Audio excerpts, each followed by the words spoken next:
Bismillahirrahmanirrahim. Assalamualaikum warahmatullahi wabarakatuh. Perkenalkan, nama saya Luki Ramadan Jaya dari kelas Teknik Mesin 20E, dosen elemen mesin 2 yang saya hormati. Pada kesempatan kali ini, di sini saya akan membahas apa itu CVT atau Continuously Variable Transmission, yaitu poin-poinnya tentang terminologi, karakteristik, perancangan, dan perhitungannya. Masuk ke poin pertama, yaitu tentang terminologi continuous variable. Nah, terminologi continuous variable yaitu CVT, yang juga dikenal sebagai transmission tanpa pindah, transmisi tanpa step, transmisi katrol, atau dalam hal sepeda motor yaitu putaran dan pergi.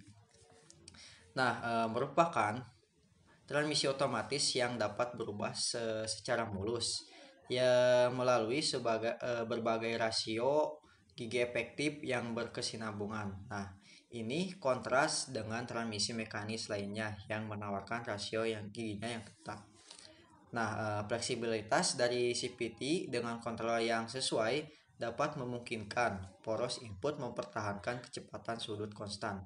Nah, meskipun kecepatan outputnya sangat bervariasi.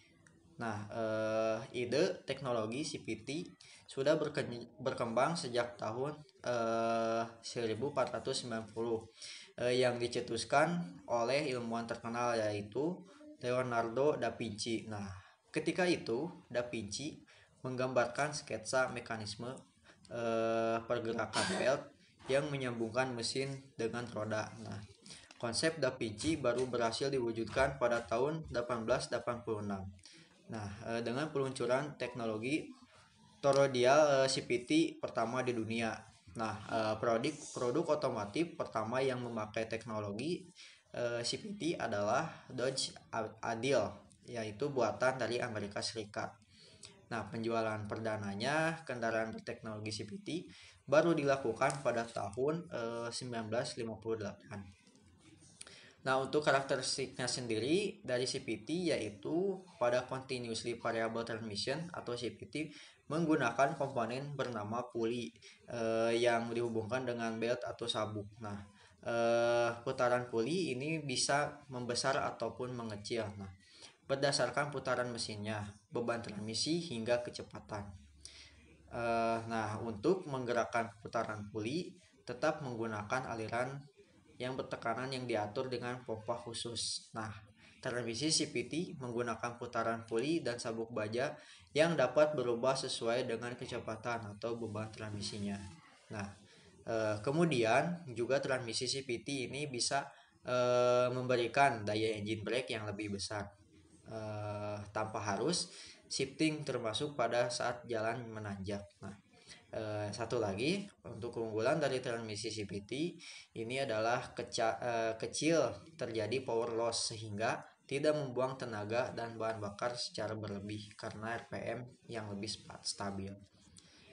Nah, adapun kerugiannya dari sistem CVT ini diantaranya yang pertama bukan motor yang dirancang untuk membuat beban berat dan melalui medan yang terjal. Nah, sehingga motor dengan transmisi CVT kurang cocok jika sering bepergian ke area yang disebutkan tersebut. Nah, yang kedua, tarikan mesin akan terasa pelan sehingga sulit untuk mendapatkan kecepatan yang instan. Nah, banyak sekali yang tidak sadar dan sering mengalami masalah saat melewati jalanan macet. Nah, masuk ke perancangannya.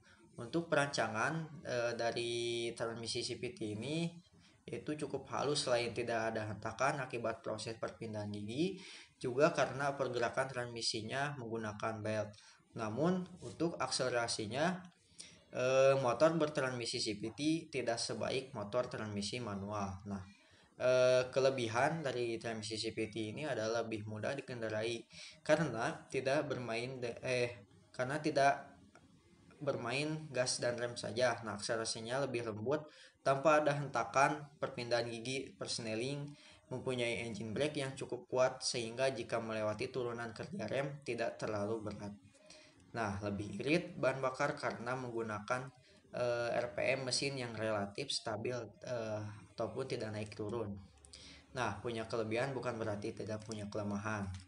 Nah, kelemahannya dari sistem transmisi CVT ini adalah lebih sulit untuk memperbaiki ketika rusak. Nah, karena memiliki sistem yang kompleks. Selain itu, motor bertransmisi CVT tidak bisa dibuat berkendara secara kasar karena mesin akan mudah rusak. Nah, adapun untuk perhitungannya di sini saya menyiapkan PPT-nya. Itu yang pertama, untuk gaya dorongnya, kendaraan pada jalan mendatar dengan kecepatan maksimum dengan rumus F max sama dengan RA tambah RR ditambah dalam kurung W dibagi G dikali A, dengan A sama dengan PT, yaitu T-nya pada saat 10 detik. Nah, sama dengan 90,7 ditambah 5,6 ditambah 250 dibagi 9,8 dikali 33,88 dibagi 10. Nah, untuk hasilnya sama dengan 182,73 N. Nah, untuk daya yang terjadi pada jalan mendatar dengan kecepatan maksimum, yaitu rumusnya Fmax sama dengan Pmax, maksud saya sama dengan Fmax dikali Pmax dikali RA ditambah RR ditambah dalam kurung W dibagi A dikali A, dengan A sama dengan Pi per T, yaitu untuk T-nya pada saat 10 detik. Nah, untuk hasilnya yaitu 182,73 M dikali 88,38 dikali 88 meter per second. Nah, hasilnya yaitu 7104,5 watt atau dikonversi lagi ke kW yaitu hasilnya 7,1 kW. Nah, sekian pembahasan dari saya. Mohon maaf apabila banyak kesalahan dari tutur bahasa. Saya harap Ibu memahami apa yang saya sampaikan. Sekian dari saya, wabillahi taufiq wal hidayah. Wassalamualaikum warahmatullahi wabarakatuh.